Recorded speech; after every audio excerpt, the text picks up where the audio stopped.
Welcome into the conversation. Well, you are, yeah, my friend. Paul, it's a lively debate, and unfortunately a bit typical of the way these Chinese issues are playing out in Australia. You know, at one extreme, we don't want to say China's our enemy.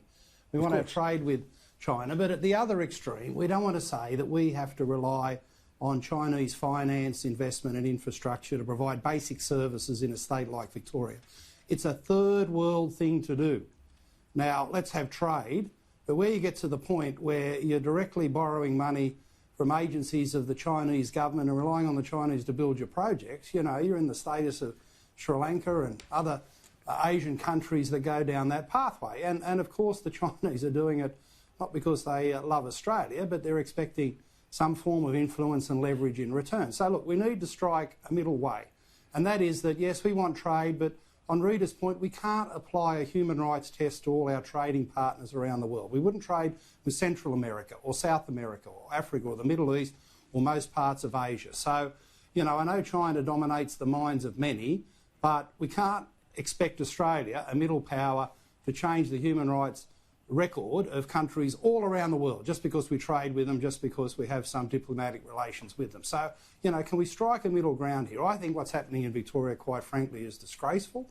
It's denigrating the independence and dignity of that state. We live in a country at the moment where, for the first time ever, the Reserve Bank is printing money. Why doesn't Dan Andrews put down the phone from Beijing, pick the phone up to the Reserve Bank of Australia and say, you're printing money, why aren't you investing in our infrastructure here as part of quantitative investment? Now, that would be a legitimate Australia first thing to do.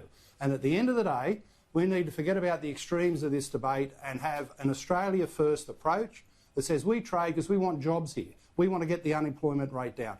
We take an Australia first approach on these Chinese Belt and Road projects. We don't want them here because we want Australian-built infrastructure and service delivery without reliance on another country. We're not selling our nation out at that level, and to put Australia first means to tear up the MOU and get back to Australian values of doing things our way, with our money, with our infrastructure. Yes, raise finance if you need to on international finance markets, but don't go cap in hand to Beijing because, Nicholas, mate, you're a babe in the woods here. All the evidence shows that it's about political interference in this country that we don't want and we shouldn't have. Nicholas? I would start with the observation I don't think Mark Latham fully understands how quantitative easing works, where the Treasury issues bonds and then the Reserve Bank buys them issuing money. The idea that they get issue the money and then buy infrastructure, I'm not sure that actually affects the money supply. I didn't say that, Nick, and I said quantitative investment. Think it does, or suggest it did through your policy. No. The other mistake in Mark's logic is that he assumes that Australians or Victorians are stupid. Again, they're not going to enter into an infrastructure deal under the Belt and Road Initiative unless it's in the best interest of Victoria. They're not going to accept a loan under that initiative unless it's in their best interest, because otherwise they'll go elsewhere and borrow the money, or they will pursue a different infrastructure project opportunity.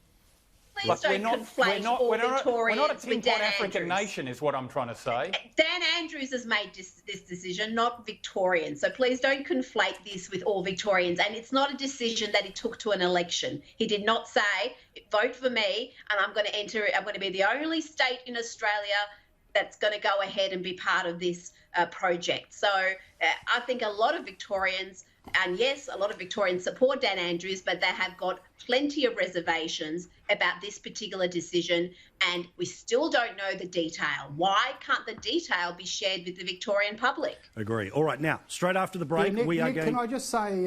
Go for it, Mark. Can I just say, Nick, isn't it kind of pathetic just to say trust in Dan? Haven't you got better than that? And why do you want China to be your banker? Can't you do better than that? You know, I think this is so degrading, a loss of dignity for Victorians. It truly is pathetic.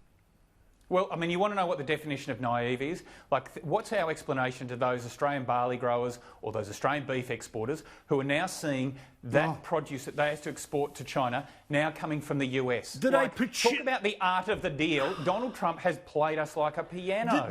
China we go out his deputy sheriff in China, action. they put sanctions on us, and then the trade goes to the US. Nick. US wins, we lose.